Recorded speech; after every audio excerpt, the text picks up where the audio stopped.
Здравствуй. Позволь мне представиться, я армянин. И мне 3000 лет. Армения — так называется дом, в котором я живу. В разные исторические эпохи соседи и чужестранцы называли мой дом по-разному. Урарту, Армани, Нинни, Биайна, Аяса, Наири, Айк, Армения. На одной из горных вершин моей страны, на священной горе Арарат, Ной причалил свой корабль, дав этим человечеству второй шанс.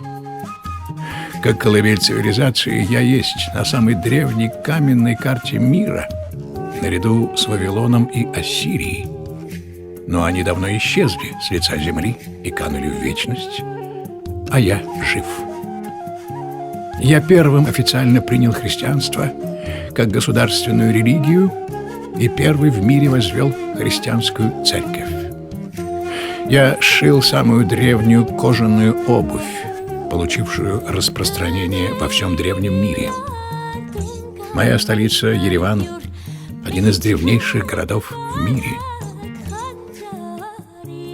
Я первый получил вино из винограда и поделился этим открытием с соседями, а от них виноградарство распространилось по миру. Я создал хлеб, в который ты заворачиваешь сыр, зелень, мясо, овощи. И ты уже, наверное, догадался, что это лаваш, который еще называют спасительным армянским хлебом.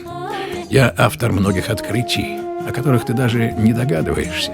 Но они изменили вектор развития человечества, сделали мир лучше и комфортнее для жизни.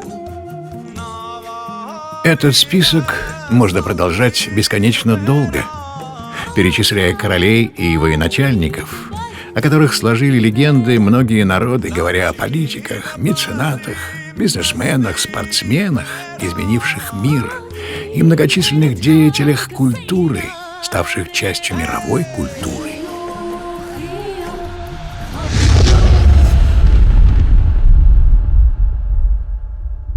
Я пережил немало трагических событий, но самое трагичное из них – геноцид 1,5 миллиона армян в Османской империи. Турки жестоко убивали всех – женщин, детей, стариков, намереваясь навсегда стереть память об армянах из мировой истории. Но им это не удалось. Большая часть цивилизованного мира признала факт геноцида армян на государственном уровне, и мы глубоко благодарны этим народам и правительствам. Спасибо, Италия. Спасибо, Россия, Франция, Чехия, Португалия. Спасибо, Дания. Спасибо, Германия, Парагвай. Спасибо, Бельгия, Бразилия. Спасибо, Люксембург, Австрия, Чили.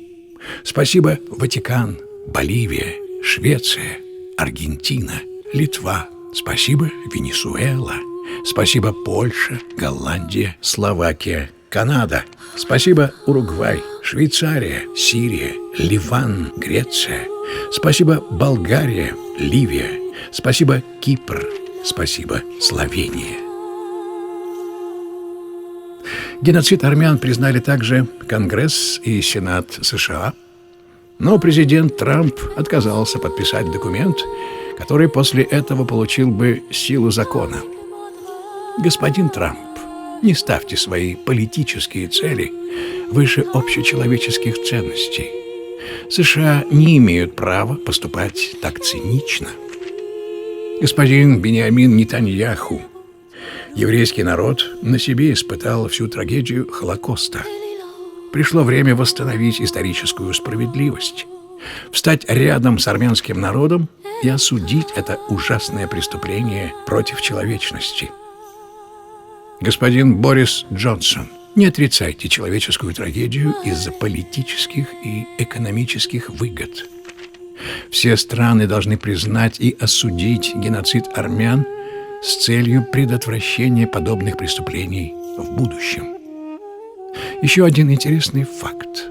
В последние 30 лет на глазах у всего мира Турция и Азербайджан держат Армению в сухопутной и воздушной блокаде, продолжая свою армяно-ненавистническую политику. Это явление не имеющая аналогов в современном мире.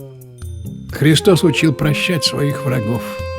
И я, как представитель народа, первым принявшего христианство, должен соблюдать эту заповедь. Но как простить того, кто не признает свою вину за совершенное тяжкое преступление? За свою многотысячелетнюю историю я видел много врагов, которые сошли с исторической сцены и потерялись в пыли веков. Но мы выстояли и живем, ибо знаем тайну вечной жизни. Мне 3000 лет. Армения — так называется дом, в котором я живу. И пока живо человечество, мои дочери и сыновья, внуки и правнуки будут жить на этой земле.